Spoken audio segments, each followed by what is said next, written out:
খালেদা জিয়া নিজে নাসিরুদ্দিন পাটোয়ারিকে চিনত এবং এই আপনার 5 আগস্টের পরে নাসিরুদ্দিন ভাই সর্বপ্রথম বেগম খালেদা জিয়ার সাথে দেখা করতে যায়। আমরা যখন নাসিরুদ্দিন পাটোয়ারিকে নিয়ে কথা বলছি, আসলে নাসিরুদ্দিন পাটোয়ারির এই লড়াইটা কিন্তু হচ্ছে আজকের না।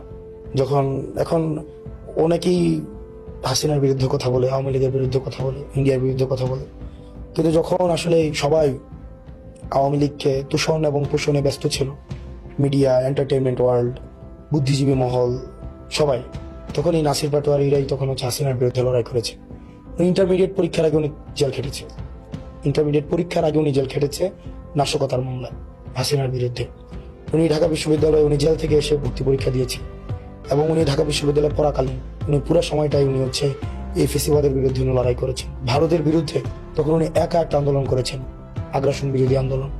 তো নাসিরুদ্দিন পাটোয়ারি কিন্তু যে শুধু এই বিপ্লবের পরে যে উনি ওনার অবদান, বিষয়টা এমন না।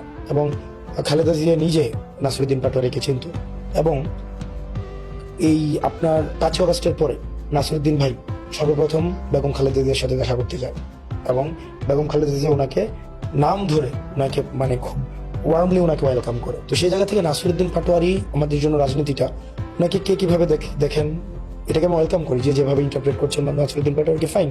তবে নাসিরুদ্দিন ভাই পলিটিক্সটাকে এটাকে আরো অনেক বেশি আমাদের জন্য সহজ করছেন। আপনার কোন ব্যক্তিকে কাল্ট বানানো যাবে না, কোন ব্যক্তিকে প্রশ্নের ঊর্ধ্বে রাখা যাবে না, এই আইডিয়াটাকে নাসিরুদ্দিন ভাই আপনি সহজ করছেন। উনি যাদের বিরুদ্ধে প্রথম অভিযোগ তুলছেন, কথা বলছেন, এটা মানুষ হচ্ছে উনি তারেক জিয়াকে নিয়ে উনি হচ্ছে প্রশ্ন তুলেছেন, মির্জা আব্বাসকে নিয়ে উনি প্রশ্ন তুলেছেন, সালাউদ্দিন সাহেবকে নিয়ে উনি প্রশ্ন তুলেছেন। উনি এটা নিশ্চিত করছেন যে কেউ প্রশ্নের ঊর্ধ্বে না। আপনার মিডিয়াতে বর্তমান যে মিডিয়াগুলো রয়েছে, ওয়ার্ল্ড সেটেলমেন্টের মিডিয়া, এই মিডিয়াগুলোতে দুনিয়ার সকল প্রশ্ন আমাদেরকে করার জন্য জায়েজ, কিন্তু সকল মুগ্ধতা বিএনপির জন্য বরাদ্দ, সকল অভিযোগ আমাদের জন্য, সকল মুগ্ধতা বিএনপির জন্য। মেইনস্ট্রিম মিডিয়া এখন আর মেইনস্ট্রিম মিডিয়া আসলে ওই আইডিয়াটা ভেঙে যাবে কিছুদিনের মধ্যে। মেইনস্ট্রিম মিডিয়া থাকবে না। মেইনস্ট্রিম মিডিয়া হয়তো ওদের কলেবর, ওদের হচ্ছে আপনার কর্মসংস্থানের জায়গা থেকে মেইনস্ট্রিম থাকবে, কিন্তু গ্রহণযোগ্যতার থেকে ওরা সাবস্ট্রিম হয়ে যাবে।